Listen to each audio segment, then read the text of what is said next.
Everybody ready? Good evening. I call this meeting to order at 6:20 p.m. Tonight we have present directors Teitler, DeFreitas, After, Ramirez, and myself, meaning we have a quorum. Thank you to our interpreter, Astrid. Would you please share the interpretation instructions with our participants, and then we can turn on the interpretation function. Thank you. The first business in order is the approval of the agenda. Directors, are there any proposed changes to the agenda? Seeing none, do I have a motion to approve the agenda as presented? Unless you want to make a change. Do you have one? No. Okay. Is there a motion to approve the agenda as presented? I move to approve the agenda as presented. Is there a second? All in favor, say aye. Aye. Motion passes. Our next agenda item is our opening celebrations and updates by our superintendent, Dr. Anna Cole. All right, good evening. This is lots of celebrations that are centered around our families because it's a busy time for parents. We are in the middle of parent-teacher conferences, which is work very much so aligned to strategic priority number 3, student-centered partnerships. If you don't know what I'm talking about, look behind you because there's a poster of our new strategic plan. This is, student-centered partnerships and working collaboratively with parents is the most important strategic partnership that we can cultivate as the Roaring Fork School District. Families are their children's first and most important educators, and our collaboration, alignment, and shared goals are essential to student success. Parent-teacher or student-led parent-teacher conferences are happening across the district. Some started last week. They're moving into this week. We don't have school Friday because of the conference schedules. So many thanks to families who are leaning in, showing up, taking the time to sit down with teachers and ask thoughtful questions and to align their work in support of their kids. And many, many thanks to the teachers, school leaders, support staff, family liaisons, front office teams, everyone who is there to really support and make time to connect with families. Additionally, all of our families should have received via Remind or through their emails, through their texts, our parent and family survey. This is also aligned to strategic priority number 3, student-centered partnerships, and we are carefully monitoring metrics around parent perceptions, especially around parent perceptions of trust and respect with the Roaring Fork School District and parent engagement with the family survey. So as you all remember on our strategic plan, when we look at our outcomes for that strategic initiative around partnerships with student-centered partnerships, the family survey is a key metric. And so really encourage families to take the time to complete that survey. Many thanks to the Family Resource Center, who's really taking the lead to make sure families have access to the survey in time and can navigate the systems. And thanks to all our parents for filling that out. It's a really important measure of how we're doing communicating with all of you. Also want to celebrate this week some kind of exciting news from the career and technical education work that's aligned with strategic priority number 2, rigorous learning for all. There's some key work in there around post-secondary career pathways. Last Friday, 5 Roaring Fork School District students completed an introductory electrician training course that's offered by the Independent Electric Contractors of the Rocky Mountains. IEC is the largest electrical trades association in the United States. This introduction course sets students up for participating in official apprenticeship programs in the electrical trades, where they can earn a wage while gaining post-secondary education. So congrats to those 5 students. The course was offered through collaboration between IEC and the Colorado River BOCES, the EPIC program, and it in total serves 16 students from Garfield RE2 and Roaring Fork School District. So a lot of exciting work there, and I know hard work from the students and their mentors. And then finally, just want to celebrate all of our winter athletes and welcome spring athletes. This is kind of the crossover season where we are wrapping up postseason winter sports, and the spring sports have kicked off. And we know that athletics are an opportunity for students to be engaged, to build teamwork and leadership skills. We are carefully monitoring our student engagement with activities and sports related to strategic priority number 1, students first. So I want to congratulate all of our winter student athletes who wrapped up their season. Good luck to our spring student athletes who are getting started. We also couldn't make any of this work without athletic directors, dedicated coaches, volunteers, and parents who make students who are new to teams feel welcome and included. So many thanks to coaches, student athletes, parents who are dedicating time to help students thrive. Well, thank you. The next business in order is an equity audit, current state analysis, next steps presentation from Dr. Cole. Yeah. Each board member will have 2 minutes to share comments or ask questions when we wrap it up.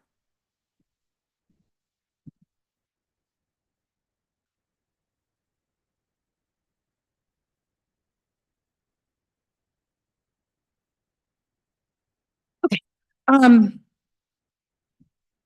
so bringing you tonight, kind of the final word of what we have done with the current state analysis that that was produced by Promise 54 as part of our kind of off-year equity audit. And I want to start because equity has become a really hot word and a topic with a lot of tension around our country right now. And I want to ground us in the Roaring Fork School District definition of equity that is in our policy ADB. And because it's really important that when we use words like this, we're grounding them in a common understanding. There are many definitions of equity, but in the Roaring Fork schools, when we refer to it, when we audit our systems around this is what we're looking at. And so our definition from our policy reads that when we say equity, we are looking for all people are held to high expectations and have access to opportunities that reflect their individual needs, identities, and experiences. Equity is achieved in the Roaring Fork schools when there are no identifiable differences in outcomes and experiences for any population subgroup, whether it's race, gender, sexual orientation, socioeconomics, religion, ethnicity. That's what we're looking for. Sound good? Okay. So let's take a look. So I think the big themes in this, and the board had a work session with Promise 54 in December. So you've seen a lot of this before. I'm going to go pretty quickly through it because I think what we're really looking for is a now what, so what in terms of what we're doing with this information. Want to just acknowledge a couple of big themes here. One, I think we all recognize, I know the board was frustrated and we were a little bit frustrated that I think the equity audit had a very limited scope and kind of collective input. And so I just want to name that there was a limited scope to the audit. We acknowledge that. And yet, despite that, there were really critical pushes and critical feedback that we received from Promise 54. And although we could talk about not having enough focus groups for a long time, and I think we share kind of an sense of disappointment about that, there is still really important learning from the current state analysis we got from Promise 54. And so we don't want to dismiss the pushes that we received. And so the intent of this is to really share with the board and the community what we're going to do with the recommendations. I would say the other theme you're going to see is that the pushes in a lot of ways are aligned to pre-existing strategic priorities. So there's a pretty significant amount of what Promise 54 recommended that was already in progress or already identified through the creation of our strategic plan. So a lot of the things when we kind of chunk this out, you'll see this. It'll show a bunch of work that's already in progress that's aligned to what Promise 54 said we should be working on. And then there is some new pushes, and I'll talk about where those are going to go. But those are our big themes. Okay, so we'll start with the timeline. So just in terms of putting this in scope, if you all remember last year, we adopted policy ADB, a regulation ADB that requires an organizational audit every 5 years, the year in advance of the development of a strategic plan. So we were out of sequence because last year we developed our strategic plan. We kicked it off this year. That meant actually 2 years ago, we should have done an equity audit. The board passed a resolution saying we want to do an out of cycle audit, and we ended up having kind of a limited scope, a lighter touch, because we had just done a pretty significant diagnostic review with the tuned education partners that led to our strategic plan. So just trying to remind you of where we are in this. So we identified areas to focus and streamline this audit and align with the strategic plan. And we really wanted to focus on staff diversity, recruitment and retention efforts, equitable allocation of resources, and then policy and regulations. That's what we asked Promise 54 to look at. So they weren't necessarily looking at student outcomes. They weren't looking at quality of teaching. We really asked them to look at these pieces. So we worked with Promise 54 for this audit and kicked the work off in August. If you remember, this is the current state summary that they shared out with us in December. We had a work session with the board. What we heard from the board at that meeting in December, sorry, that reads 2/24, it should read 12. The work session, we heard concerns around the overall community engagement with the review process. We heard concerns around the HR team needing supports through this work, some of the things we identified there. And then we heard concerns around capacity and district communications in that work session with the board. So just reminding you of conversations we've had already about this. So let's jump in, and I'm going to go through these kind of fast. They're in the board packet, but what we recognize, and this is taken from Promise 54's current state. So when it came to the recruitment and retention chunk of work, they highlighted our housing program and had some ideas on kind of how we think about housing moving forward. They also had some pushes for us in the way, in terms of recruitment and retention, on additional support that we need to see from the HR department. They had some pushes for us around pay equity. And they also, sorry, I also don't want to miss this. Number 3 here, strengthening culture across buildings and different classifications of staff. So they also lifted up that we have some work to do in terms of culture and climate for staff. In terms of additional considerations, recommendations, these are some of their kind of pushes for us. Again, we looked at support for HR, and they also really highlighted kind of our systems integration and our employee tracking systems and needing maybe more robust tools or utilization there. In terms of recruitment and retention, they also identified that IBB could be a better, could be a tool that we could leverage more to support employees' voice and have more engagement with our employees around their experiences and in terms of addressing kind of recruitment and retention issues. And then they also really pushed again on the kind of thoughts around staff culture and climate, and really nudged us to consider a staff culture survey and looking at stronger in-district communications. So where we are going to go with these recommendations and pushes in terms of recruitment and retention, one thing I want to remind you is that we actually highlighted recruitment and retention as a key priority in our strategic plan. So some of this should sound familiar, like, aren't we already doing this? Yes, we are absolutely doing this. We've highlighted that really focusing on our thriving team, on our staff, is a key priority to helping us meet our outcomes for students. The initiatives that we have that we're working on within recruitment and retention are around staff representation, staff retention, staff development, and continuing to move on staff housing. And so a couple of things that are already working this year, you can see kind of on this left-hand column, there was really strong alignment in some of the pushes we heard from Promise 54. We are already in development of a 10-year housing master plan. That work is happening now. You'll get that plan by the end of this year. So that kind of, their pushes around thinking ahead of where housing should go. We had that work already moving. They felt that we could better utilize and had some pushes around the way we work with H-1B visas. And Chief Platt has already got a working group going on the H-1B visas to really identify best practices there and how we can replicate some of our best practices in recruiting and retaining certified staff from outside of our country. In terms of trying to figure out how to get really target supports for HR development, we conducted an HR employee feedback survey this year that the board will have kind of a report back on that survey and next steps here in the coming weeks. And then there were pushes around IBB. And as all of you know, we launched a formal classified and admin IBB process this year, and you will hear updates from the IBB teams in the coming weeks. I think we're looking at some of those presentations in April. So a lot of the work that Promise 54 identified in terms of recruitment and retention was already happening and was happening kind of throughout this year.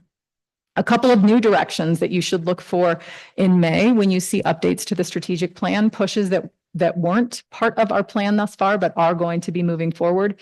The push around having a really consistent staff culture and climate survey is something that we don't have and we want to bring. Additionally, I believe that second bullet reads, and I know that we're working on some stuff there.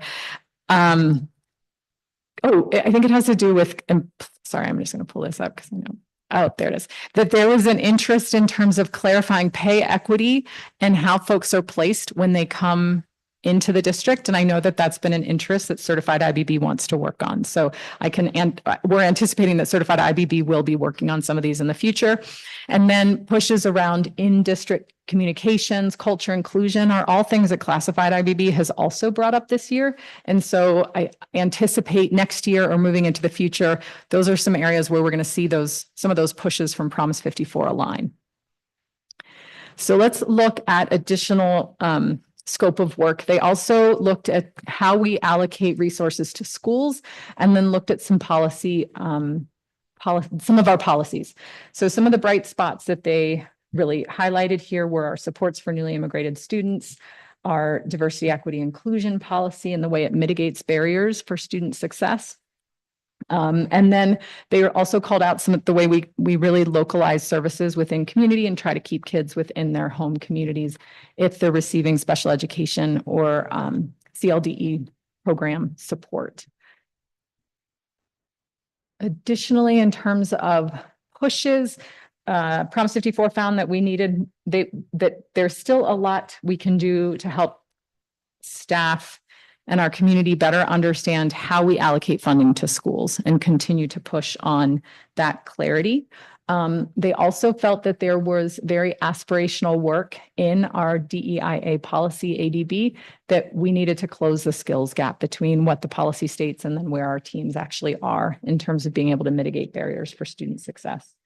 And then again, we're seeing additional pushes around in-district communication, especially highlighting the work of the Equity Steering Committee through stronger communication systems within the district. Additionally, they felt that we should have more employee voice around staffing decisions beyond building leaders as we're looking at school resource allocation frameworks. And then had a couple pushes in terms of bell schedules that schools could look at that would better align with staffing needs. I think the last consideration here is around focusing on stronger data collection systems and data transparency. Again, this theme around communication and distributing information, making sure folks know what's going on. And then some pushes around some of the equity literacy sections of our policies. So let's talk about where we are and where we're going to go with this. So some of these pieces, and not all of it do I have on the strong alignment with these existing initiatives, but I can name that in terms of bell schedules, our high schools are all looking very carefully at bell schedules. We're seeing some shifts show up for 25, 26 because of some of the things that Promise 54 noticed and some of the things we've been hearing from staff and families. So a lot of our schools are having those conversations and have been with their school accountability committees and their parents as kids have been, especially the secondary level, signing up for classes next year. And then I would say in terms of data collection focus, as you all saw at our last meeting, we launched our data dashboard, and then we will have a collection of data specifically aligned to policy ADB coming before the board in May as your annual equity impact statement that pulls some of that data together. So those are coming. Additionally, this year, some things that happened, the Equity Steering Committee did drive quite a bit of professional development across the district in terms of culturally responsive discipline, our safe haven policy, and then an initial kickoff with a PD that was around analyzing that ADB policy. We have aligned, as the board's aware, that some of my goals for this year are really to end this year with an in-district communications plan to really address some of the points that Promise 54 brought up. So that work is coming. In terms of school resource allocation, our strategic priority number 3 around operational excellence lifts this up in terms of financial excellence and transparency and clarity. A lot of the work that Chief Chacoin has been driving this year. We've been developing tools for our school accountability committees to better understand where funding comes from and where decisions are made and where a school leader has decision-making authority over school programming and where the district does in terms of funding and decisions. So a lot of work that's been happening there.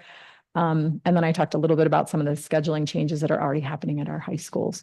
I think new pushes, additional, I think some work that the Equity Steering Committee is chewing on is certainly around communications planning and additional PD moving into 25, 26. And I think we listed this too, that I think considerations as we continue this work is that Promise 54 highlighted some of our support for newly immigrated students and want to just name that a lot of that was possible, at least at 4 of our schools this year because of funding from the Colorado Department of Education that came through about a year ago. That funding no longer exists. And then we know that there's some instability right now in terms of state and federal funding for some of the programs that were highlighted in terms of SPED and some of our title programs. So we're just keeping an eye on those, but just want to name that those are part of what makes some of this work complicated. So in summary, a couple of key takeaways, next steps. I think we acknowledge that this was a very limited scope equity audit. It was out of cycle. I think when we look ahead to future equity audits, I think we'll have a stronger push in terms of process and what we're looking for. I think there were good lessons learned about working with this kind of an audit process. I do think there were some key learnings. I don't want to dismiss what is possible to learn from this current state analysis just because we had some concerns about the process. Lifting up the recruitment and retention efforts, focusing on housing, the HR team capacity, focus on H-1B visas is all work that definitely we need to put our shoulder to the wheel on those pieces. I think some key learnings around intra-district communications, especially the work of the Equity Steering Committee, that we need to strengthen that. It was nice to underscore that our work to formalize classified admin in addition to the certified IBB really matters, and that's going to show up in a really important ways to help recruit and retain staff. And that we still need to continue to work on clarifying school funding. I think were some of the big takeaways for us from this audit. Couple things coming up for the board. May 12th, you're going to get that DEIA impact statement that's going to pull out some of the data that's aligned to our policy ADB. See how we're doing on that work. At the end of May, you'll have an update to 24-29 strategic plan, really looking at the work that we'll start doing in 25-26. And some of the directions will be shifted because of this audit. And then if you remember, we're not too far away from, believe it or not, I mean, we just got the posters up, but we're 4.5 years from having a new strategic plan, which means we're 3.5 years from having a on-cycle equity audit, which means we're 2 years from having to kind of put out an RFP for that. So just want you to see that these things are going to come, and we are going to have another audit coming up on the proper cycle in advance of our next strategic plan. And that's what we've got. Let's take some questions. Excellent. Thank you. Director After, would you like to start? Sure. Me too. Okay, thanks for this presentation and thanks for acknowledging up front that when we saw it, am I good? Oh, okay. When we saw it the first time, we had feedback that on the scope and the small sample size. So thanks for acknowledging that. Can you dig in a little bit more, since we're doing this every 5 years, and in just a few years, as you just said, we'll be putting out an RFP for another one. Can you speak a little bit more to what you've learned about working with a consultant and working and doing this audit, and what we might do differently next time? Yeah, that's such a good question. I would say, there's a piece of the work that Promise 54 did around recruitment and retention, and there's an entire recruitment and retention plan that we will share with the board in the coming weeks. That was also a big piece of this work. The focus groups, the quality of that recruitment and retention plan, I think more matched our expectations. And that's a plan that you haven't seen yet. We chose this auditor, Promise 54, because of their strengths in recruitment and retention. And I think we saw them, and again, part of that you still need to see. We really saw them shine in that area. And the focus groups that were working on staff recruitment and retention, that we really curated a staff team to be part of that group, were really strong. And I think that the areas where I think the community engagement was less than what we had hoped.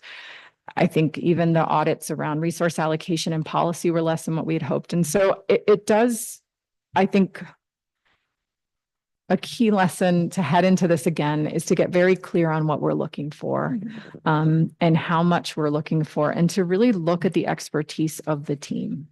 To be honest, I'm a little concerned that we will be able to find an organization that can do something comprehensive and actually have expertise in all the areas we're going to be looking for.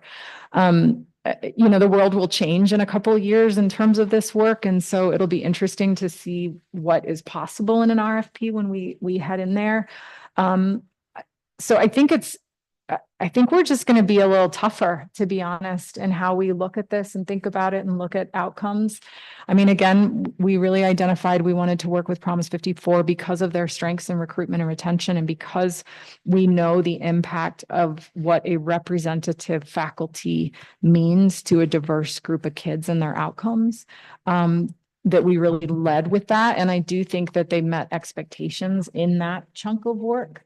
But if we're looking for a comprehensive organizational equity audit in 4 years, I think we're going to, have to really allocate some resources to get it done fully, and both financial and staff time. And so I do think that we're going to have to keep that on that list for 26, 27, 27, 28, that we're going to really need some folks with time and bandwidth to support this work. That's helpful. It sounds like more is coming on the recruitment side, and maybe that answers my next question, which is when I look at this and when we looked at it originally a few months ago, I didn't have any real aha moments looking at this. It felt to me like stuff that your team is already working on or knew about. Is that a correct assessment, or do you feel like on the recruiting side, you got some new, fresh ideas that an external consultant can bring? I think on the recruiting side, we've got some new stuff. Okay. It feels like, oh yeah, we weren't doing that. We Okay. haven't been doing that. But I do feel like generally it felt a little like old news. Like, yeah, we know that. Look, it's on our strategic plan already. We're doing stuff around that. So, and I don't want to be disappointed by that. I mean, that's also really important data that like we're working on the right stuff. Do you know, even though, because we're not saying, oh, there's these other 12 things that we should be doing to get better student outcomes. Like, nope, but the work we're doing is actually in the right direction. And so I also don't want to dismiss that a lot of the things that they brought up of like, oh, you should have more formal places for employees to have representation. It's like, oh my gosh, we are literally moving this really massive classified IBB process. It feels really good right now. And admin's more formal than it's ever been. And so it felt like in a lot of ways, in some ways, there's some affirmation that the work we're leaning into is the right work. I think you all know, as education leaders and advocates, there's no secret bullet that we're going to find. There's no silver bullet to have equitable student outcomes. If there were, we would have found it. If it's one thing that we could do and it would, achieve what we named as our definition of equity, where there's no discernible difference in our student outcomes, we would have done it already. This is going to be tough, long work, but it's nice to know that, I do feel for all the things that I think we had concerns about, that there was some affirmation that we're working on the right stuff. Okay. Thank you. And it also feels like, when I look at this, it feels very adult centric. And just to clarify, they were not within their scope was not the achievement gap. No, it really wasn't. It wasn't at all. So they were not looking at teacher quality. They weren't looking at student data. They were looking at student outcomes and how recruitment and retention is a lever to pull towards student outcomes, right? How policy is a lever to pull towards student outcomes. They were certainly looking at our mission and vision and our goals, but they were not assessing our programs. They weren't assessing curriculum. They weren't looking at, that wasn't what we asked them to look at. We didn't ask about the student experience. We didn't ask about student representation, because Attuned had done a lot of that. And had really pushed us in terms of classroom quality and instruction and curriculum and lesson plans. And if you think back to that, the very first thing that Attuned brought us in the fall of whatever that was, 23, 24, was an organizational diagnostic that was a report card that, they were in 80 classrooms across the district. They absolutely mined our student data. They went through all of our curricular materials and program materials. And so it really felt like we really wanted this audit to look at other things. Okay. And then just one more question. Can you just remind me, do we do anything about, when it comes to recruiting teachers, do we do anything about like building a pipeline of high school students with interest and affinity into education to Great question. hang on to them? We don't do anything. We don't have anything concrete. We don't have clear goals or paths. I think, to be honest, I think we celebrated this at the last board meeting, that we just started a career. We're like piloting some, career and technical education pathways in education. We have our first group of like 6 students now working for our ECE programs.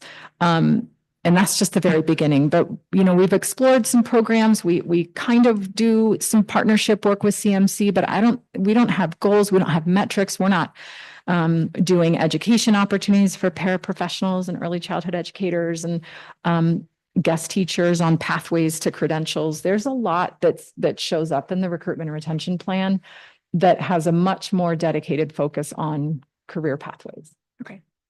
Thanks. Director Ramirez? Things, Superintendent Cole were mentioning, obviously their frustration. How much did we spend on that? Good question. I want to say it's between 60 and 70,000 was the total cost of this, but I can get you the exact number. Do you know how much we spent on the I don't know that number off the top of my head, but I can get that to you. do we feel that this, that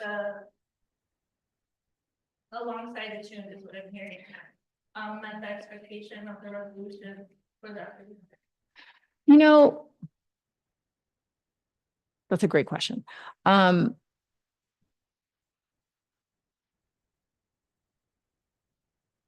Maybe partially. I don't know that it was as deep as we had hoped. Except for on the, I would say the recruitment and retention side. I feel like we have some more tangible next steps that are pretty tight pathways. I think it partially did. So I do agree that obviously you want staff that is prepared and ready to be able to help our students grow across the district. I'm looking at the resolution for the equity audit. It's especially because I drafted it, I do feel that we did not meet the expectations of wanting to have this equity audit on the off year. And so I would hope. I would hope that we would, as a board, consider that maybe with more time, and I'm just even considering this board right now might not be here in the next go around for an equity audit. And so I do wonder if we as a board need to consider pushing up the timeline on this, because I've seen other school districts with very extensive equity audits that include some of these asks that we had on our resolution, including the clear benchmarks and metrics to track progress towards achieving equity, closing the achievement gaps. And, I think it's important to share that I think some of the frustration really came that even with this audit, we had 76 responses. And for a district our size, as great as some of these are, some of these next steps, and I agree with you that at least the acknowledgement that we're on the right track is important. It's still really hard to understand like how we were able to get a clear picture on what our school district's needs are. And I also think, to Director After's point, like it wasn't really focused on students. And so, I appreciate the work. I've seen some of Promise 54's other work. I've seen other equity audits from other school districts, and I do think that this could have been a lot more concise on what we were looking for, on how to really truly work towards it, closing the achievement gap. I appreciate that this took place so that you guys have an understanding that you guys are still working towards something that they obviously found that was aligned with you guys, but I do feel like we missed the mark on actually pushing for student achievement and for student success with this. Director DeFreitas? Director After asked quite a few of the questions that I had noted, just a push to move as quickly forward on the career pathways within our community, I think, for a lot of reasons, and especially with the supporting roles, not only focused on certified teachers, but also classified staff. I appreciate you identified those, and I think we have a lot more opportunity than we even did 5 years ago as a Valley, with CMC's expanded programs and certifications as well. But I recognize that's probably in the next round of the reports and career pathways. So thanks for that. I think I'll have to think about my other comments. Thank you. Director Tyler? Just piggybacking off Director DeFreitas and Director After and the programs that do are currently afforded by CMC, I really would like to see that push for us finding that pathway for our students. It is a program that they already have at CMC. It's not something that we need to necessarily make. So anything that we can do to push towards that would be super great. And then piggybacking on Director Ramirez and resolution for the equity audit and your statement, Dr. Cole, when you said that we have no magic bullet for academic achievement and closing that achievement gap. And the tune did dig into a little bit, but when we look at one of the parts of the resolution, it says emergent bilingual students in the Roaring Fork School District with limited English language proficiency have different linguistic and academic needs. The board believes programming to meet these specific needs should be explored. And I'm wondering where we've moved towards that as far as being part of the equity audit, and are we having further movement towards that? Or is that within policy that we're looking at now? We are looking at it through the policy that'll come back before the board. And when we were putting out the RFP for this, that was one of the fourth strands of what we were looking for. And the board was looking for in this audit, and we were unable to find a partner that had that level of expertise, and Proms 54 definitely did not. And so, our proposal at the time, and I think it's been a little bit tabled until we come back to the policy, was that we would actually do an audit of our culturally and linguistically diverse education programming across the district next year.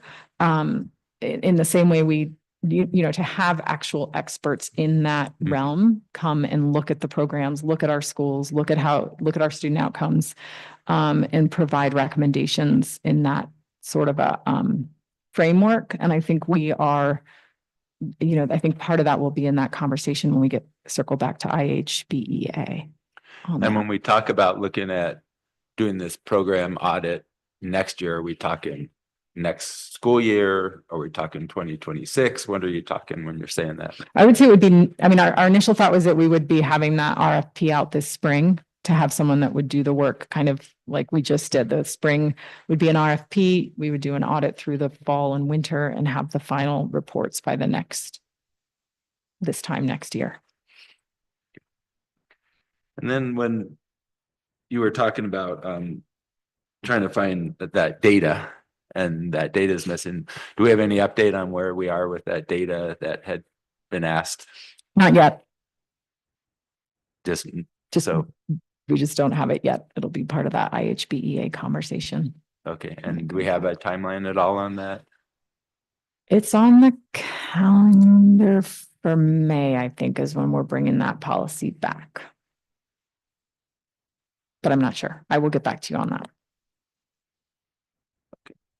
And then I just had one other question. As far as the report back that we just got back from this audit, it says that the HR department is inconsistently able to meet the district's hiring needs with unclear roles and non-teacher hiring processes. And you had mentioned, is that what was understood through that HR survey feedback? Or was there something else beyond that? So the HR survey was part of the operational excellence strategic priority. And it was to better understand this kind of the service level of, and it's actually a process that we're going to be using for all of our DO departments over the next couple of years. So we can imagine a similar survey for finance and administration.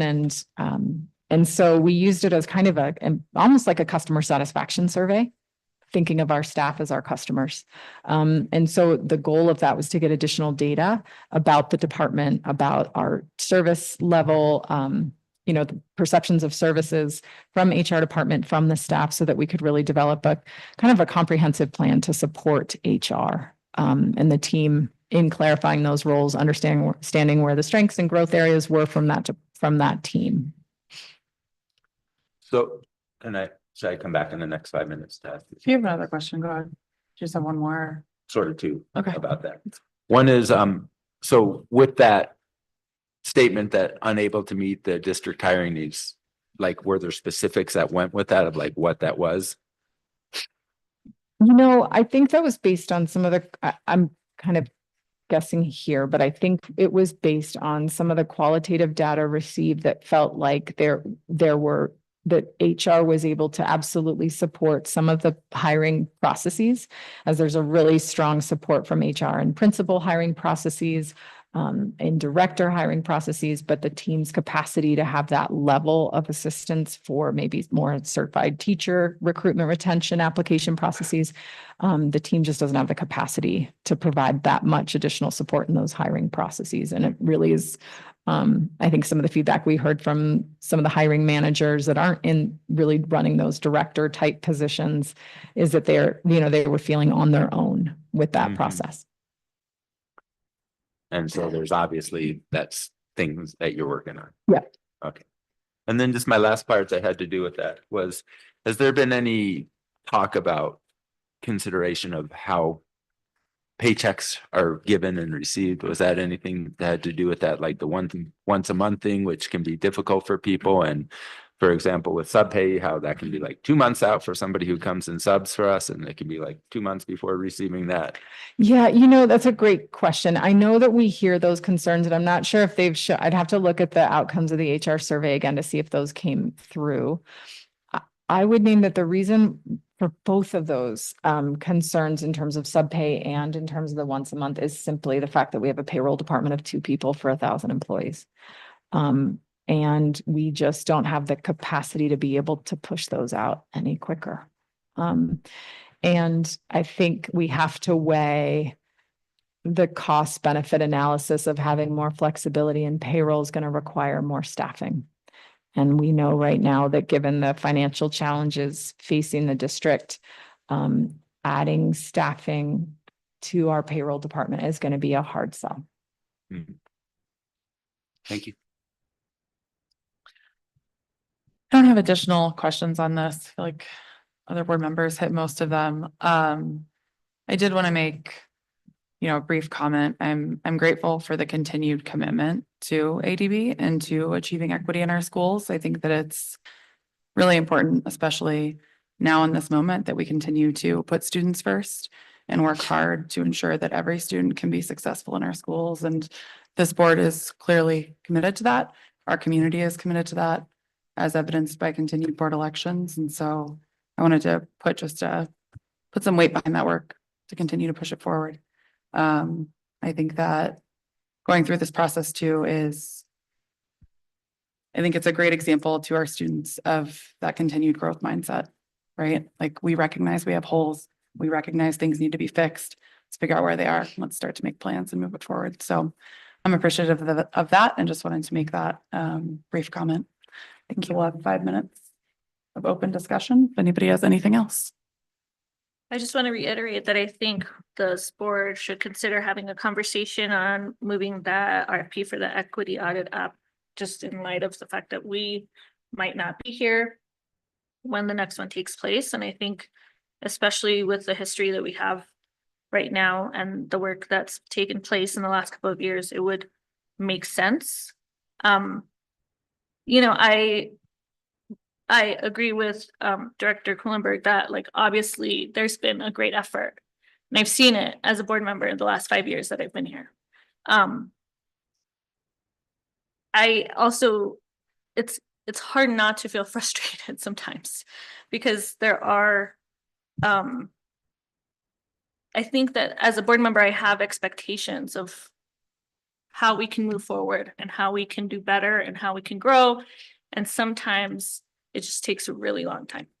And I think the hardest part for a board member to come to terms with is that a lot of the change that we push for doesn't take place during our tenure. And I feel like this equity audit was something that I've been asking for since I arrived. I feel like it's something that I've seen other districts across the country do and have put out RFPs. And I'm hopeful that the next one that we do, the first one that we're actually committed to, like, in full, having a clear picture is helpful to us and to our students more than anything. So I just wanted to make sure I reiterated that point. I had one thing. It's kind of a process question. Since you mentioned the CLDE audit, I assume we'll see that in the budget discussions coming forward. That was, I mean, I know we've talked about it in the past, but that was the, something in my mind as you were talking about it, is how much that will cost and how we're going to pay for that, given the circumstances we find ourselves in, and a little bit of a request when we are having budget discussions, if we can, I'm sure as a board, we'll remember to ask where that is, but I anticipate we'll be going through a lot of information. And so it'd be great if you could help us identify and not forget to talk about it at that time. And I would just like to piggyback off of Director Kuhlenberg's comment that for the appreciation that I also have for the board, for the district's continued support of ADB, and the district stands that is something important to us as for our children, for our community, and for our district in general. And so thank you for that continued support. And thanks also to the transparent next steps and lessons learned from interacting with this contractor for the next time too. I think that was illuminating to me to hear from your side what you were and weren't getting from it. And so I would appreciate that, and we'll definitely keep that in mind when we look ahead to the next round. Anything else on this? Just say that I really appreciate the board's clear direction in support of this policy, especially at this moment. This still feels like really important work, and I know it is for our community because you're all sitting here. So thank you. Thank you. Thanks. The next business in order is the CFO update from Chief Chacoin. Each board member will have 2 minutes to share comments or ask questions. And Chief Chacoin, do you want us to jump into comments and questions, or would you like to present? I'm still not clear on what your preference is in regards to the CFO updates. Yeah.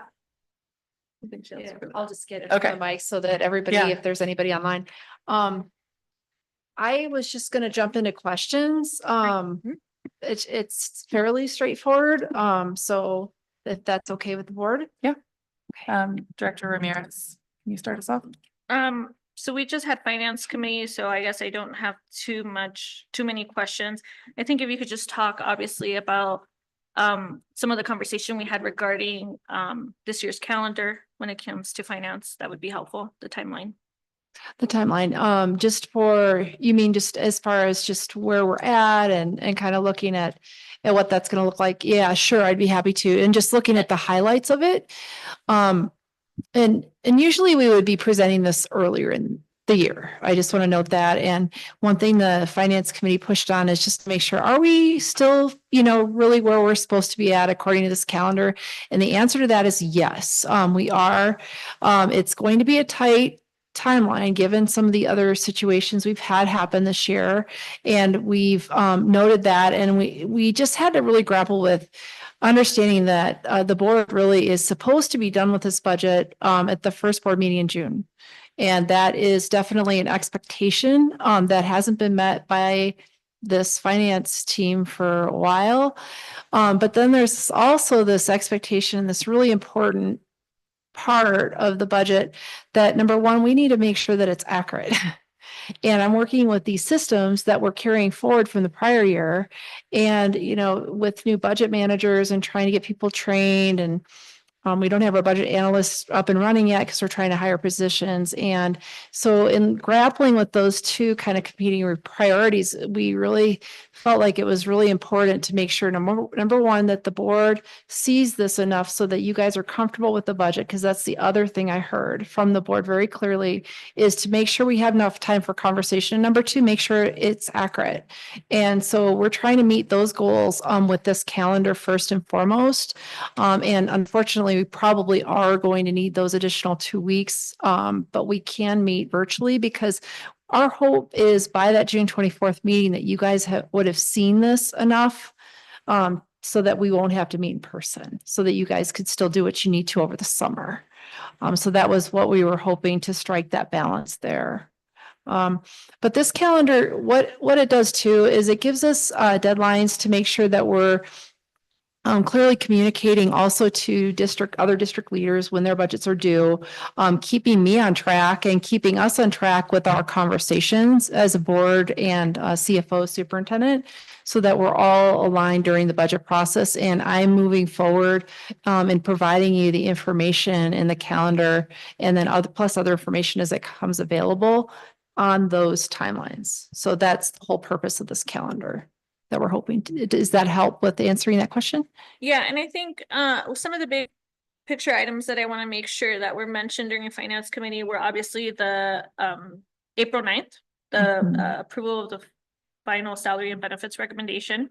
That we also had a conversation about possibly having some extra opportunities for board members to attend a finance committee so that we could share some updates, because obviously the board needs to be able to spend time with the budget and also make sure that it is aligned with our priorities. And I think because of the quick turnaround that we all spoke to, we also wanted to make sure board members felt confident in it. So, I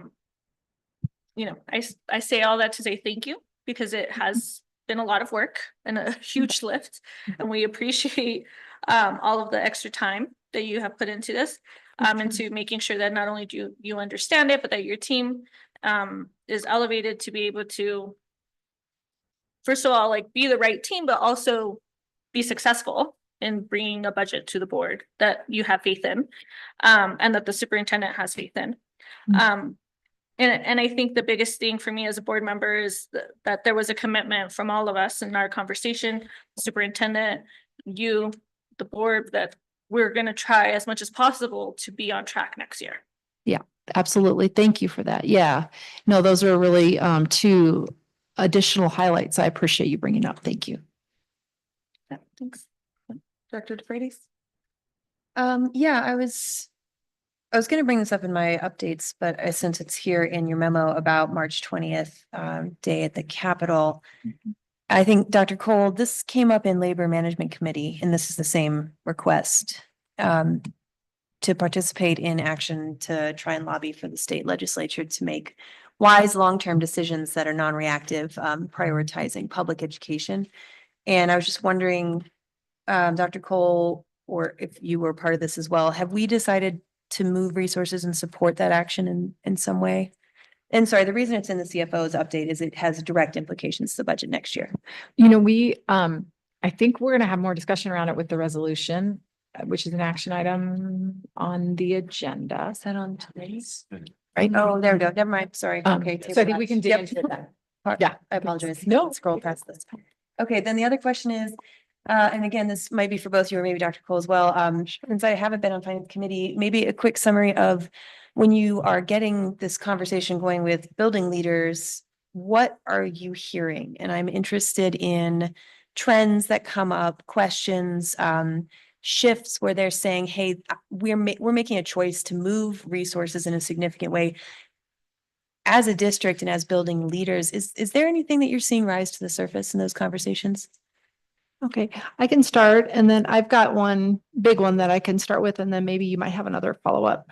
The one thing that I see as the biggest, I guess, trend that I've seen every principal ask is, because last year we had these really aggressive numbers on student counts.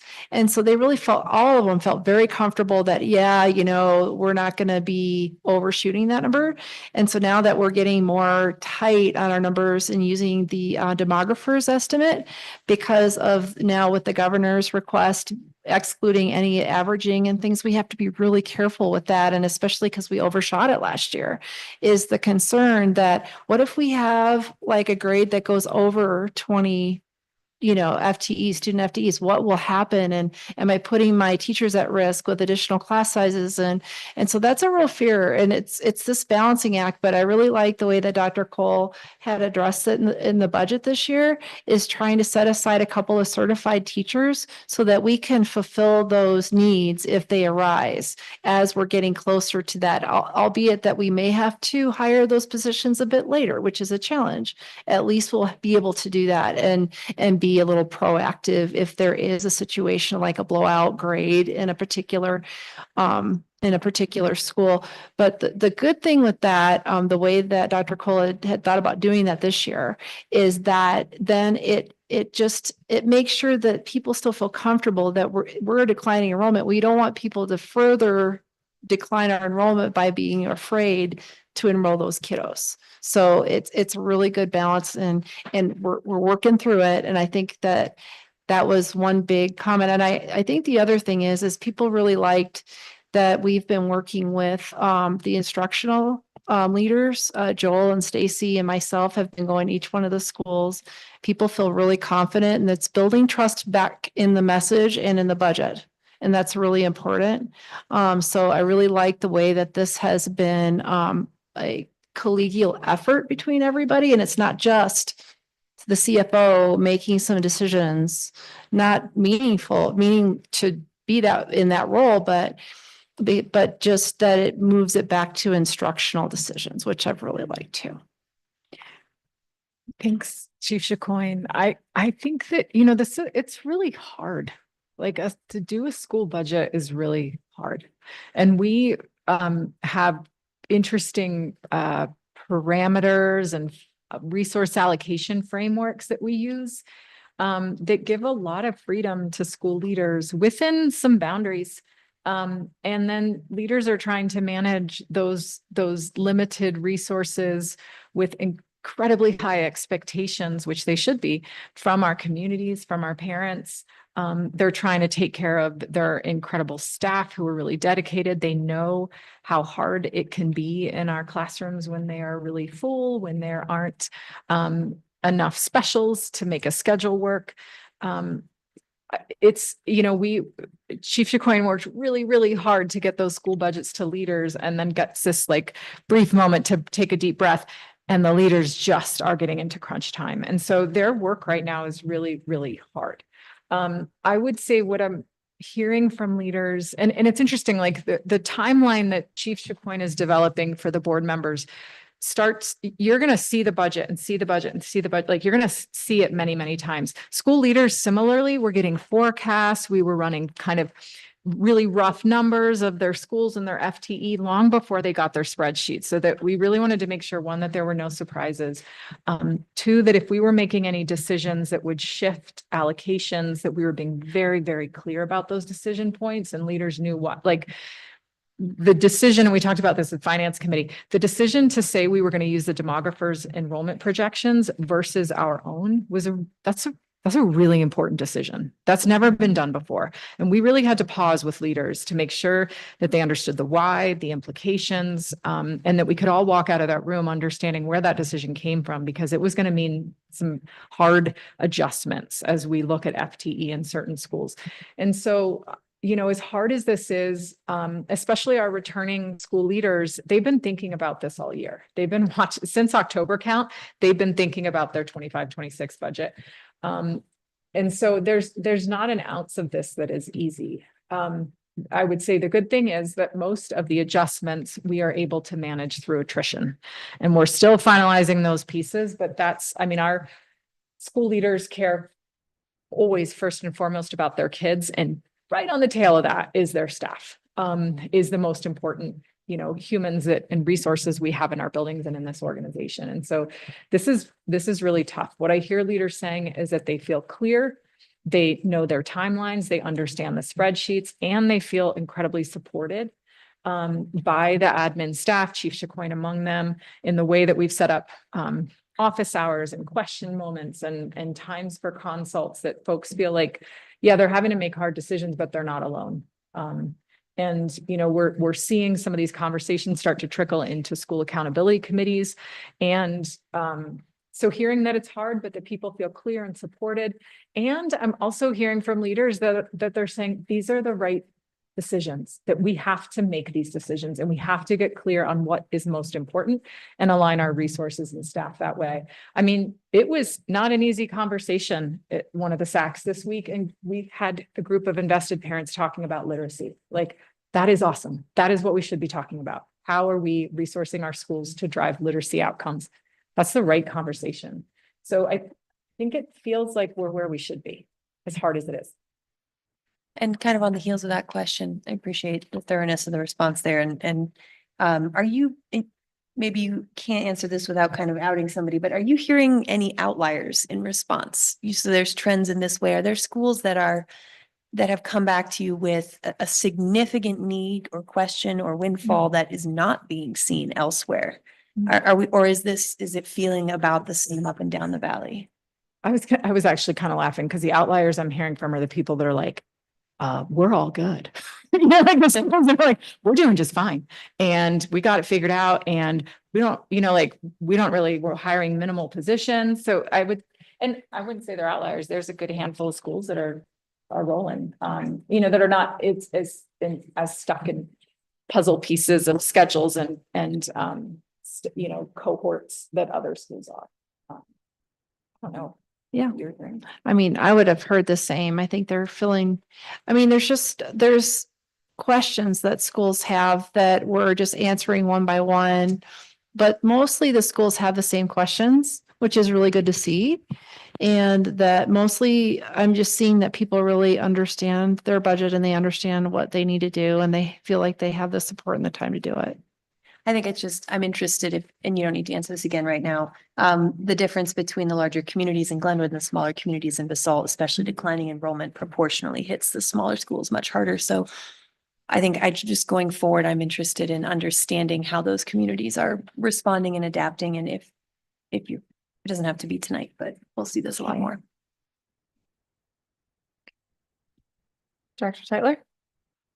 I just have two quick, I guess, thank yous. Number one is for the budget calendar to have it laid out there, how it's going to be presented, what's going to be coming up, things to look for. That's very helpful. So thank you for putting that together. Mm-hmm.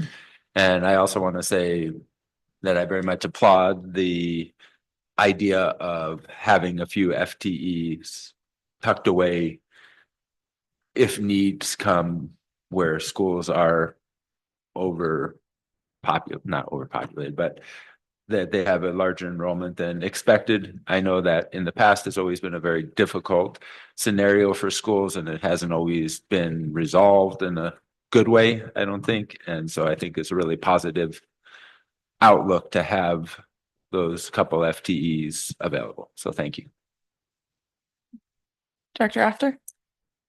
Thanks for this. We got a good update and a robust discussion at the finance committee meeting earlier this week. And just a note that in the memo, the CFO update memo for the board meeting here, you've got, Chief Chacoin, you've got this note about hiring the payroll manager. Yeah. And I think per the other conversation we had earlier tonight, in this meeting, Director Tyler mentioned something that a lot of us have heard about, which is that staff are only paid once a month. And just in case it's not clear to people, it was helpful for me to hear you, Superintendent Cole, say that's because we have 2 people doing payroll for 1,000 staff. And I think sometimes our stakeholders get, I would encourage our stakeholders who are listening to like connect the dots between the challenges and the outcomes, because we do as a board hear a lot about keeping the district office staff minimal. And when we do that, one of the results is something like, I mean, I don't think it's too far a leap to say one of the results of keeping a bare bones DO staff is that staff can get paid once a month and that's it. And so I just hope the folks who are thinking about these things and like putting a lot of effort into giving us feedback, which we really appreciate, can make those connections as well. That was one thing. And then the only other thing I can ask is just, how are you doing? If you're, yeah. Oh, me? Yeah. I am, I'm doing fine. Thank you. I think it's just going to be, a real push this year to get that budget done. And it's, there's some times that I want to take my computer and just be like, I love you. I'm going to have this love-hate relationship with you because of all 1,000 different formulas. I was putting that at the finance committee, 1,000 different formulas roughly on 15 different spreadsheets. It's just a real daunting task and making sure that it's all accurate and trying to just continue to improve on that accuracy. But I mean, yeah, it's just, I think it's just a matter of managing expectations, making sure that, that I communicate those, and then really trying to improve on the system in the meanwhile, that we still have a budget that is going to be really serving this community and these students well. And that's what we're striving for. Thanks. You're welcome. I don't have any additional questions. Well, I do have one. Did you create this budget calendar from scratch?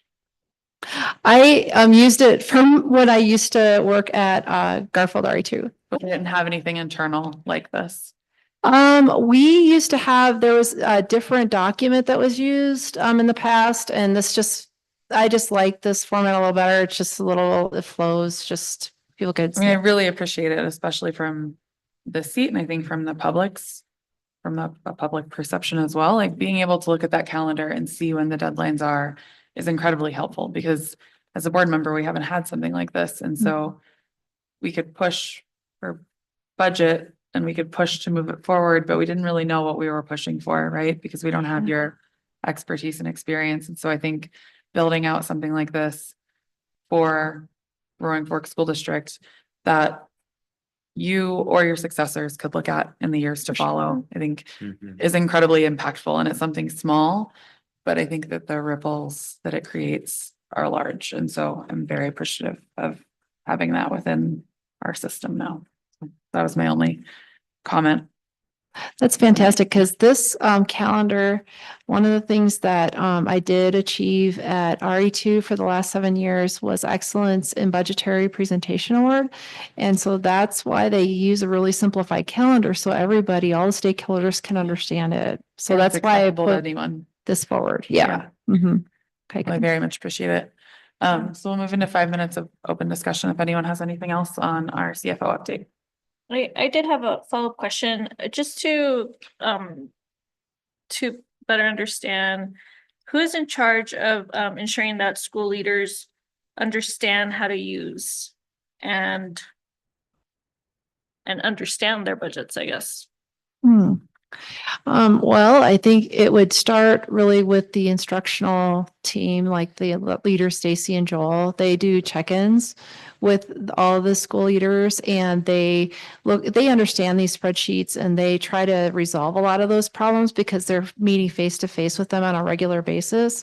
And then I would step in on those bigger issues that they're seeing. And then I try to modify the spreadsheets, and I'm actually doing a modification out of all 12 of them, but to try to make it easier for people to use and or, correct little things that need to be corrected in there. So it's a combination. And then plus at the leader summit, also we had the check-in, as Dr. Cole had said, with leaders to give them a good question and answer section as well, so that they could ask questions on their budget. So they're very abundantly clear. And there was also a presentation at the front of the budget. And we have, on top of that, we have some tools, which is really great. One of my favorite tools is what, this was even before I was here, it was created and I really like it. We just updated it. It's called the budget guidance. And what that does is it gives why we do the allocations the way we do it and how the spreadsheet works. And so that they can understand and what might have changed between years. So they have a very thorough understanding of all those things. I think that would be important for our team to be. I don't know if that's a regulation. I don't know if that's a superintendent norm. I don't know if that's a board norm, but I think it would be very important for there to be an understanding that, because I feel like I've asked this question time and time again, and there was never really someone who held that. But I think in the spirit of everything we've come to terms with our budget, it would be a good investment from our team to set that expectation moving forward, that there will be some sort of expectation on all district leaders either meeting with the CFO. I'm just thinking of our new leaders that were just came into their position. Something has to be aligned to make sure that there's an understanding of their budget. 100%. And I would say in terms of school leaders and their budgets, it's pretty tight because we have a new leader induction process that Dr. Park runs. And that process dives deep into budgets. So for example, Dr. Olson, the new principal at GSMS, is part of, even though he's a certified administrator, has been an administrator for years, he was in new leader induction for us, where he learned right away how to work with our budget spreadsheets and our district budget. So I actually think that for school leaders, it's pretty tight and the resources are tight. I think what you're naming in terms of like, if we extended that, do all budget managers get that training? That is a big dark gap, black hole of, we got a lot of work to do there. So I think in the school leader world, it's pretty tight. In the department head budget manager world, we have to tighten up a lot of that.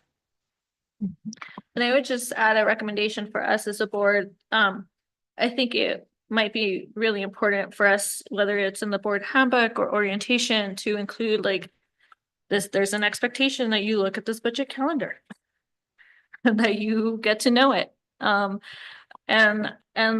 that you ask how we're allocating FTE, or what we're using, as we start budgeting. Cause I don't think as a new board member, when you come in without any training, those are questions you think to ask, but we've all learned. That's Director really Ramirez, important. I made a note in the board handbook for when we review it in August to consider putting that on the board treasurer. The board treasurer doesn't have many tasks or duties right now, but the board treasurer could potentially be responsible for ensuring quarterly financial updates, adherence to the budget calendar, things of that nature, and be someone that sits on the finance committee. I don't know. I think that might be an easy connection and a way to solidify that so that the board can have a concrete way to hold us more accountable in finance. Yeah, I think that would be a great addition. So I made that note in the board handbook already. Thank you. Just one last quick thing. When we're talking about the budget line of having a new payroll manager and recognizing that, and from what you said, Dr. Cole, about 1,000 people and trying to do payroll more often is not conceivable at this point. I still think we need to look at the guest teacher outlook at that, because it seems like we have a problem getting guest teachers. We don't have enough guest teachers. And when a guest teacher decides to do it, it is often because they are in a pay deficit situation. And for a guest teacher to say, I might not get paid for 7 weeks from when I start my guest teaching, I think that's something that needs to be addressed differently. And I understand that maybe not be for all 1,000 employees, but I think if that is a thing that is going to make it difficult for us to continue to get those guest teachers that we need, maybe that is one area that we can look at. I would echo that, and I would encourage us to look into the technology that we're utilizing for guest teachers to determine if that is an appropriate way to confirm that a guest teacher has completed an assignment versus having to transfer paper copies from schools back to the district office. It doesn't seem to be the most efficient process that we could be using to confirm work completed. Okay, thank you, Chief Chicoine. You're welcome. Thank you. Great. Where are we? At this time, we would welcome members of the public who have signed up to address the board. This evening, there are zero speakers signed up. Members of the public who wish to share their views with the board may always do so in writing at any time. For this evening's public comment, we received 2 written comments that are linked in the agenda. So the next business in order is the approval of the consent agenda, which includes routine personnel minutes from our previous board meeting and policies GBAB, GBGD, GBGL, and GCOE. Directors, are there any items that you would like to pull off of the consent agenda for a separate discussion and vote? I have a question about one of the items on the consent agenda, but I don't need to pull it off for a separate vote. It's a clarifying question. If you want to have a discussion on it, we do need to pull it. And so we'll just discuss it separately. And that would limit the discussion to only that item versus all of them. Okay. Is that all right? Yeah, so Okay. just go ahead and make a motion to pull. Can I make a motion to pull the staff routine personnel? Yes, is there a second? Actually, we don't need a second for this, sorry. Is there a motion to approve the consent agenda as amended? I move that we approve the consent agenda as amended. Is there a second? I second. Can you please call the vote? Director After, Aye. Director DeFreitas, Aye. Director Kuhlenberg, Aye. Director Ramirez, Director Teitler. Aye. So now the next business in order is the discussion and vote on the routine personnel. And Director Actor, since you pulled it, would you like to begin? Sure. Yeah, sorry, this won't take long. I just had a question for Dr. Cole and maybe Begonia. I was in looking at the routine personnel, it looked like a long list. I know there's a lot of athletics on there, so maybe that's why. But it brought up a question for me, which is have you seen an increase in folks either transferring, resigning, retiring that you would link to the insurance or other financial situation that we find ourselves in right now? Are you seeing any trends, or do you feel like the number of resignations, number of retirements are pretty standard for this time of year? I'll answer, and then if you have anything to add, Chief Lynn. I mean, I would say, as long as I've been in education, this time of year always catches me off guard because everything starts moving. The ground underneath you feels like every day you hear somebody new is switching positions or resign. Like it feels like it all comes at once, and it is pretty much like end of February, mid-February, end of February until May, and it just hits hard. And I have to like talk myself down every spring because it feels like a lot. So, I know that folks are, when especially para employees are close to retirement and are looking at trying to get those 5 years of their highest average salary, sometimes you weigh that decision point of like, is next year going to be a significantly higher average salary? Because maybe I'll hang in there for one more year.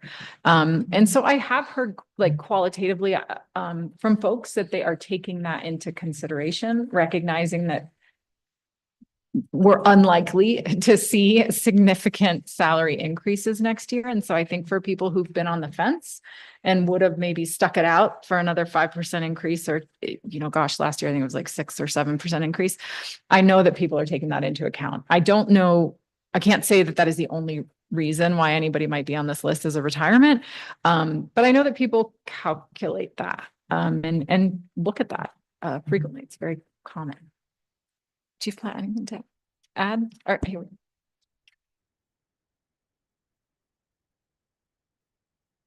Just to mention, it is common this time of the year. I attended a recruiting event on March 1st, and there were a lot of not open positions.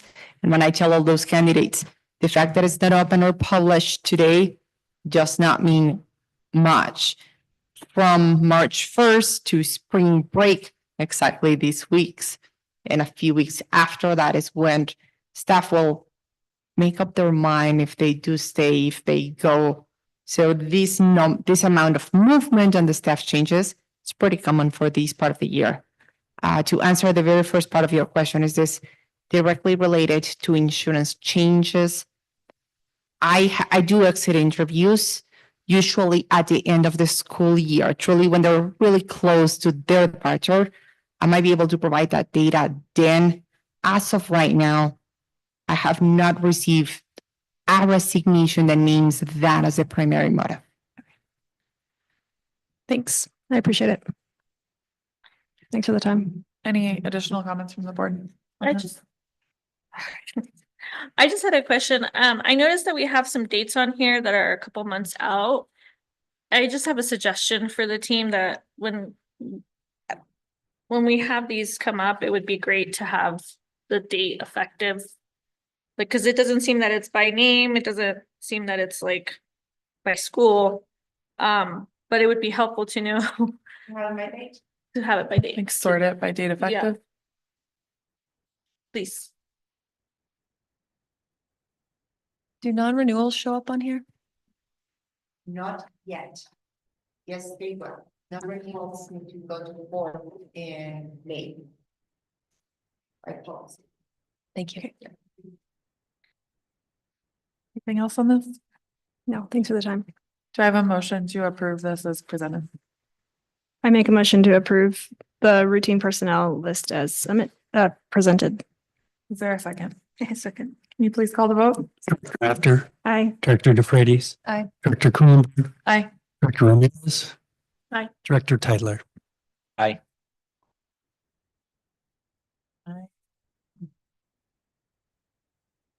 Sorry, my diligent just like locked me out for some reason. Mine, that happened to me earlier. It's about. Can I just read on yours? Next business in order is discussion on policies GCBA and the repeal of policy GCOB. Each board member will have 2 minutes to share comments and ask questions, and we'll begin with Director DeFreitas. I assume policy committee already looked for overlap in the relevant policies related to hiring with the contract. So that was my only question. Director Tyler? The only part I was questioned about the part on repeal is in the second paragraph of the evaluation of administrative staff. I'm curious whether like this part particularly has an overlap with the new policy. And it's the second paragraph where it says the purpose of administrator evaluation shall be to assist administrators in developing and strengthening their professional abilities, improve student achievement through the instructional program, enhance the implementation of curricular programs and measures of professional growth. And then just curious if there's overlap there, especially in the. Just as a baseline, this policy is no longer needed because it's subsumed by another. Right, but I was looking in GCO. Oh, sorry. And in GCO, I don't know that I particularly saw like that phrasing. Right. I understand what you're saying, because GCO is just about certified staff evaluations. You know, I think where we landed and not feeling like we needed to make this distinction of administrator evaluation processes was frankly because the CDE's requirements around the RANDA process That makes sense. covers all of Okay, this. so And that's it where I felt just didn't see very- that in GCO, but that You makes did. sense with the You're right. Randa part. That's fine. That makes me okay with that. Director After? I still can't get back. I don't have any questions. These look good. Thank you. Director Ramirez? I don't have any questions. Thanks.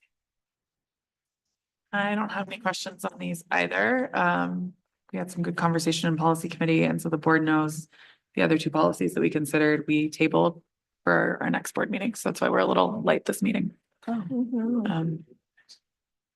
Maybe in 2 board meetings, a future board meeting. So we'll have 5 Maybe minutes that- of open discussion if anyone has anything else. Okay. Thank you. We'll move on to the next item. The next business in order is action on a Board of Education resolution honoring Women's History Month.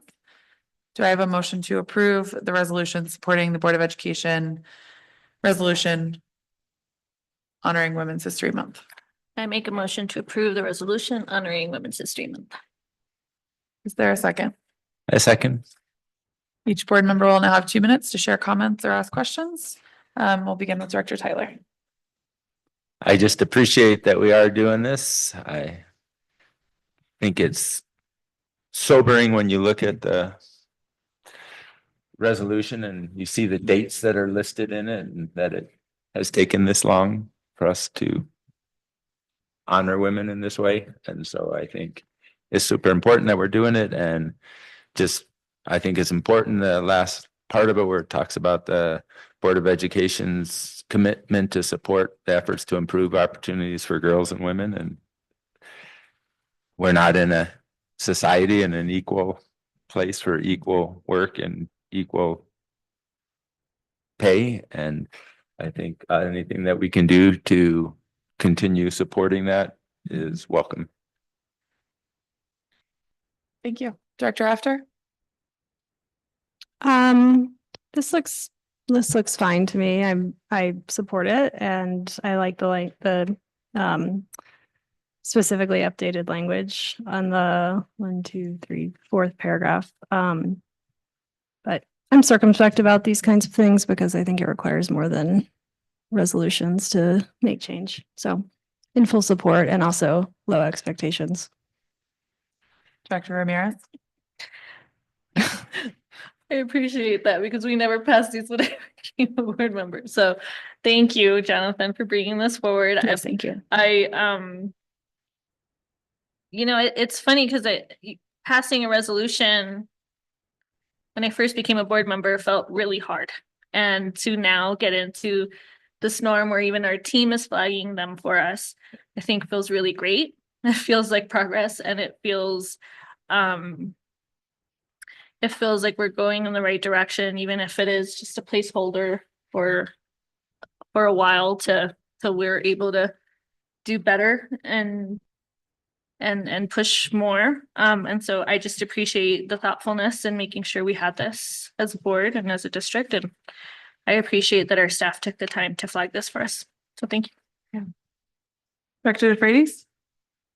Yes, I stand firmly behind this and appreciate the timing of it, that we can stand for all of these things that matter so much in our society, and just reflect on, even in the past generation, single generation, my parents' generation, women couldn't even have credit cards, weren't legally required to bank. And it was just, we have come a long way. Let's keep moving forward. Glad we have the resolution on the table. Yeah, even hit that scope.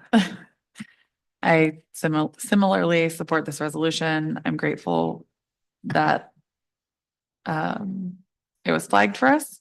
I think, as Director Ramirez said, this hasn't been a practice of this board, and though I do have low expectations for the impact that it has, I think as a ceremonial gesture, it's important that we as a board take a stand. So I'm grateful for it. You deleted it. I made one small edit, so I think we should say as amended here, to delete out the word draft in the title. So I put forward that amendment right now. And I move that we approve this resolution as amended. I'll second. All right. Anyone else have any other comment? We have 5 minutes of open comment if anybody has anything. Nope. Okay. Can you please call the vote? Director Webster, Aye. Director DeFreitas, Aye. Director Kohlenberg. Aye. Director Ramirez, Aye. Director Teitler. Aye. All right, I will now read the resolution. Board of Education resolution honoring Women's History Month. Whereas Women's History Month is celebrated annually in March in the United States.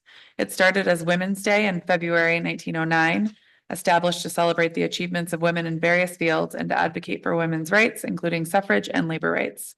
And whereas in 1980, President Jimmy Carter issued the first presidential proclamation declaring the week of March 8th as National Women's History Week to coincide with International Women's Day. And whereas in subsequent years, Congress passed additional resolutions and the week-long celebration grew in popularity and recognition.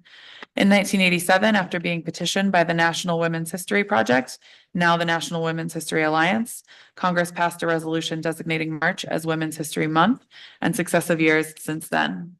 And whereas Women's History Month provides an opportunity to celebrate achievements, contributions, and resilience of women throughout history and in contemporary society, such as Susan B. Anthony, who fought for women's equality, Harriet Tubman, who courageously led slaves to freedom, Kamala Harris, who became the first woman, first African American, and first Asian American to be sworn in as Vice President of the United States.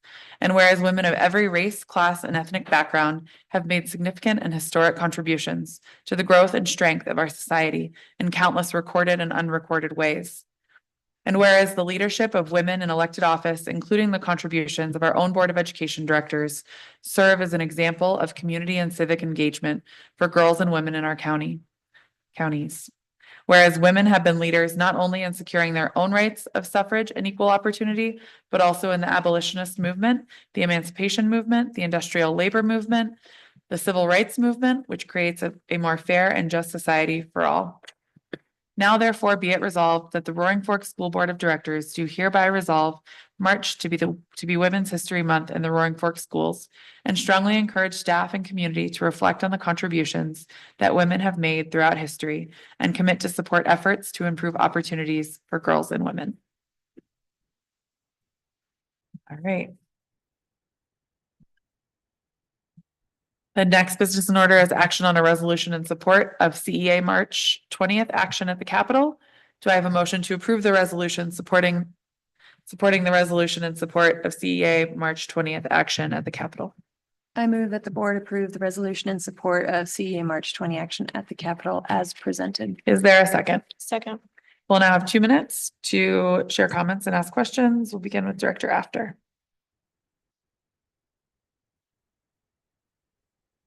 Great. Thanks to the RFCEA for what I understand, bringing this to the staff and leadership at the district. And thanks also to the district for figuring out how to make this work from a logistics perspective. I support this from my seat on the board.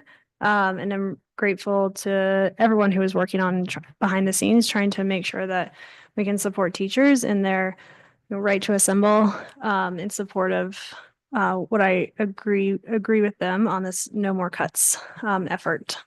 So thanks to everyone who's involved. Director Ramirez?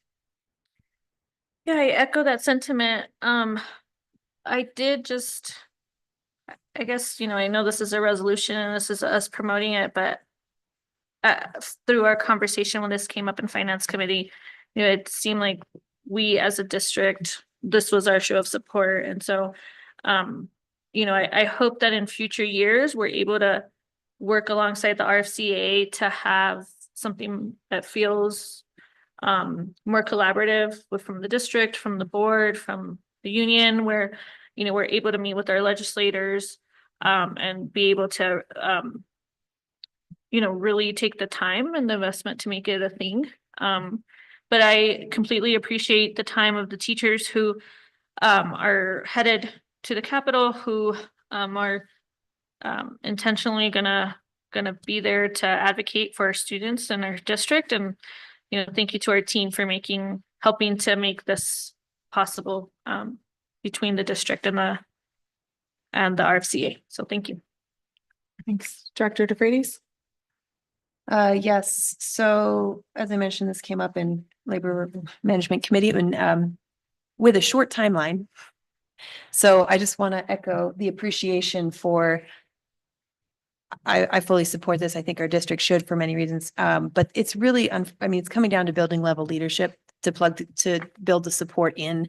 And it is a lot of work, and it's probably going to be a heavy lift on the 20th for substitute guest teacher management across the district and all of those things. So I just wanted to name that effort and that investment is what that's called, an investment, in that if it's a day that's difficult, I think that it is worth it.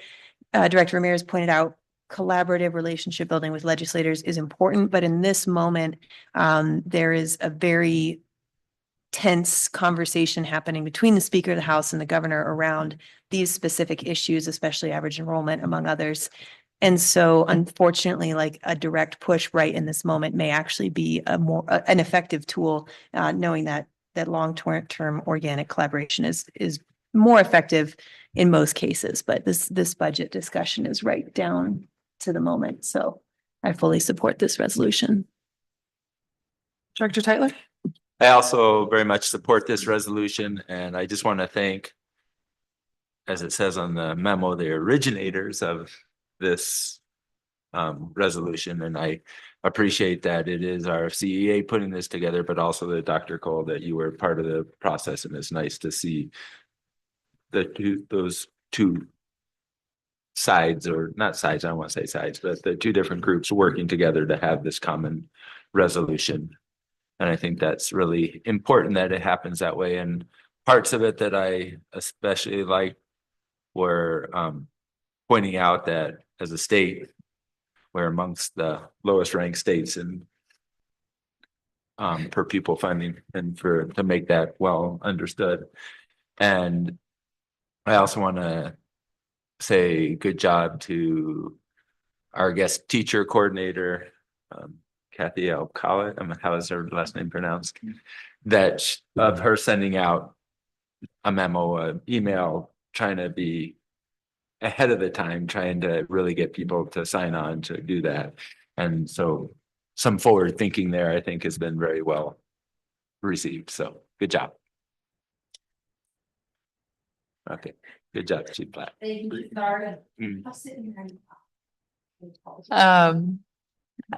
I too am in support of this. I think that for a number of reasons that the timing is critical. As Director DeFreitas said, this is going to be an intense conversation at the Capitol. I also think that it's great for us as a board to support and highlight this and to highlight the efforts that I strongly believe should continue to be made by not just this board, but staff and community members to further push our legislators and our legislature for fully funding education in the state. It is critical, not just for the kids here, but for the kids throughout Colorado, for a healthy democracy, and for so many other reasons.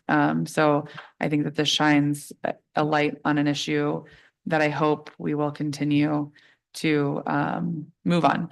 And I wanted to just make one plug for a comment in the memo about valley-wide action. It would be great to keep the board apprised of that so that the board could participate if there are any efforts in the valley that are being made by RFCEA. I would gladly support and participate.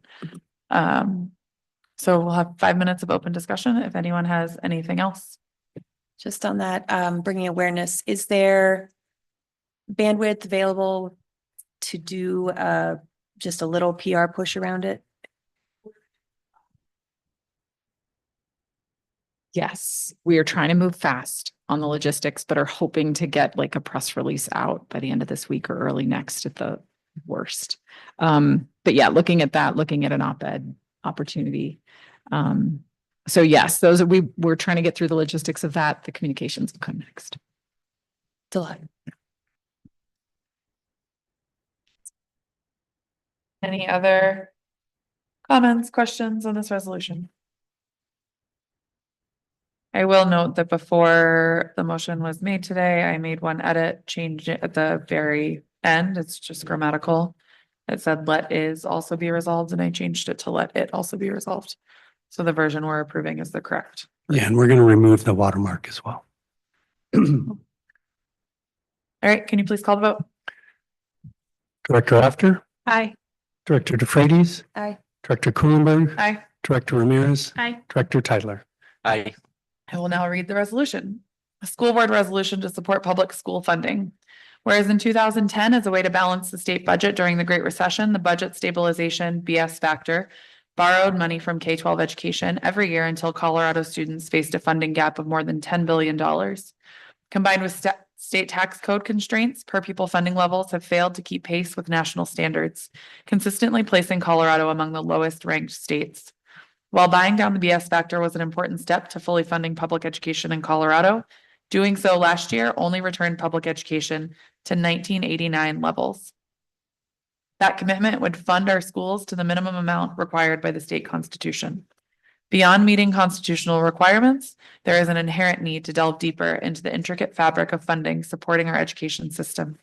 It necessitates identifying and implementing sustainable, long-term solutions that will not only bridge the existing gaps, but also foster an environment where schools receive adequate and equitable funding. Whereas the Roaring Fork School District Board of Education recognizes the chronic underfunding of public school education, with educators, students, families suffering from the subsequent effects of these education funding cuts daily. And whereas our school district leaders support our efforts to represent our schools during a day of action on March 20th, 2025, and will lean in to ensure that schools remain open, active, and engaged spaces of learning for students. Now, therefore, be it resolved that the Roaring Fork School District Board of Education is in full support of our educators and stands ready to take any steps necessary to improve conditions for our educators, and will not retaliate or support retaliation against any educator who takes part in any days of action during the 2025 Colorado General Assembly legislative session, regardless of whether they travel to their state capital in Denver or participate in activities in their local communities. Let it also be resolved that the Roaring Fork School District Board of Education urges the Colorado General Assembly to commit meaningful and significant funding to public K-12 education during the 2025 legislative session on behalf of the children, families, and educators in our state. Here, here. All right, I don't see any future agenda topics or board tracker requests listed. So I'm going to jump ahead and we'll now move on to our final agenda item, which is board updates and appreciations. We'll begin with Director Ramirez. Are you ready? Or would you like me to move to somebody else? Director DeFreitas, are you ready? Sure. Okay. Appreciation for the Glenwood Springs High School production of Anastasia. Yeah, I went to that on Friday and it was incredible. I cried 3 times. I have a very soft spot in my heart for live music and for theater, having gone through program and band and symphony and everything, and watching what was happening in front of me. It was a long play. It was almost 3 hours of production and it was live orchestra. The leads were incredible. The sets were incredible. And in the background in my head, I'm doing nothing but running the numbers on how much time and effort that all takes. The coordination between parents just to get kids there, the funding, the leadership to make sure that someone's around to make sure that those pieces for the actual set get put together in time. It's insane. So an amazing amount of appreciation for the support from the community, from the building leadership, and then just the time, the sweat and the hopefully not too many tears and blood, but like all of the investment in this production was evident. And I loved it. And I made my kids sit through the whole thing and they loved it. So that was incredible. Quick updates from the Legislative Resolution Committee was related to a bill which was going to is requiring financial literacy graduation, or as a graduation requirement, so putting financial literacy on that. And the CASB committee voted to oppose it. It did manage to make its way out of committee, but they're still confident that it likely won't make it past the House and the Senate to mandate financial literacy as a graduation requirement. And one of the compelling reasons is equity issues throughout small districts like ours who already partner and do these things in different ways. So that was one of the biggest ones. It's another unfunded mandate. So update from that. Thank you. Director Tyler? My really only update is about attending IBB certified salary and committee. And I just want to say thank you to all the participants who have spent a lot of time, who are speaking about a very emotional topic, who are passionate and working for the entire staff of the entire certified staff in that sense. And so I just want to say thank you. And I've seen progress and I am confident that before April 9th, that there'll be some kind of agreement made, but stick with it. And then as far as my appreciation, I know Dr. Cole already mentioned it, but just jumping on everything that surrounds conferences is a really big deal, from the students who have that extra time that they're putting into student-led conferences and the teachers preparing for those student-led conferences, but really just the extra workload that it takes. And I understand Friday is an off day for that and that's a reward, but it still doesn't account for so many late nights in a row that really affects the psyche, affects the tiredness that then has to be matched in the day for effective lessons and effective classroom management and keeping on top of the planning and all those things that just become exacerbated by conferences. So just a big shout out to all the extra work from so many different people that it takes. Director After? Yeah, thanks. As we mentioned a few times, we had a finance committee meeting and on Monday, and that led to a good conversation on the calendar and the updates to that. So thanks to the team who was there, including our DAC participant, Brian Snow, who's always a great participant in those conversations. I just wanted to say congratulations to the new principals and assistant principals who were announced recently. Kendall Riley, Tom Penzel, Laura Smith, plus the new principals at CCS. And I believe Ross has a new principal too. So it's great to see that, especially in Carbondale with the like trifecta of the elementary schools in Carbondale all getting new principals. It's great to see elevation of homegrown talent. So congrats to all of them. And yeah, that's all for me. Thanks. Director Ramirez? Yeah, well, we had policy committee Friday and finance committee Monday, so I feel like that's, I have to just say thank you to our team because it does make a difference. I think to be able to meet with you guys and have these conversations on policy and finance before coming here. It makes a difference to us as a board, and I think it is a really good process. Like, just for the district moving forward, it works. We should keep it that way. There's just a couple days at the Capitol that I have on my calendar. I think this board has made a concerted effort to be more, not just involved in reaching out to our legislators, but also to making sure that we're advocating on issues that pertain to our district. And so I'm excited to go to LAD, Latino Advocacy Day this weekend. And there's a couple of other lobby days that are coming up this whole month. There's 3 different trips. But I also, I appreciate the opportunity that we have as a board to be able to advocate for issues that are pressing to us. And, that includes housing, and that includes school meals, and that includes, our teacher pay and funding education. And so I appreciate that this board has really made a concerted effort to be engaged and to get that voice, that just district representation out of this valley. So I just wanted to make sure I mentioned that. And then I know that Director Kuhlenberg mentioned this last time, but there are a couple of conferences coming up in the coming months. And so if anybody is interested in any of the school board related conferences, or, scholarships for those, or how, interest in them, I would be more than happy to help. I think it's important that we're also receiving professional development as a board, especially in this role. That's it. Great. Updates. I don't have many. We had policy committee, which I feel like we go through during our board meeting. Just to tap onto that, the conference is coming up that I've been offered full scholarships for Local Progress, which has a school board section, which is all local elected officials. It's a really great way to network and get ideas of how other communities are coming at some of the same problems that we have. And just to really collaborate with other people, both in Colorado and nationwide. And then Lee has their national conference that's leaderships in educational equity. And so they will provide, I don't want to say for sure they will, but their goal is anyone who has never been to their conference who is on a board, they will cover all of it.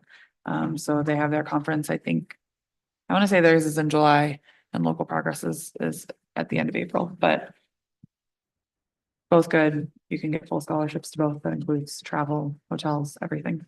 For my appreciation, I had a couple. I know we've talked about it a lot tonight, but specifically appreciate the admin in our school who are working through all those shifts in personnel, and budgeting and trying to plan for the upcoming school year while also wrapping up this school year. It's a heavy lift that they are doing while also supporting teachers through conferences and all of the other craziness that happens in the next couple of months. And then also wanted to give a shout out specifically to the Basalt Education Foundation. We just wrapped up another very successful One School, One Book, which is a great tradition that BS does, where everybody reads a book and teachers and staff read chapters and make videos so that the kids can read along at home. And so it's definitely an extra lift for everyone. And this year we wrapped it with a big event in the gym, watching Wild Robot. And although it was 2 hours of nonstop sensory input in that gym with every child from the elementary school, I think there, and not really quietly watching a movie. It was very fun and it was a great turnout and it was just an awesome community based event. So Did you cry? I cried during Wild Robot, not this time because I was at the concession table taking money in the dark, which was very difficult for a number of reasons, but I definitely cried the first time I watched Wild Robot. So just, thanks to BEF for making that possible financially, all of the staff at BES who commits the extra time and energy, and specifically our librarian, Miss Sherry, who manages ordering all the books and getting all of the books to all the kids in Spanish and English and coordinating all the videos. up on Vimeo every day and pushing them out via Remind. And I mean, it's just a lot of steps for something that the kids love and look forward to every year. So that is all I've got. So if there is no further business and no objection, this meeting will be adjourned. It is 8:09 PM.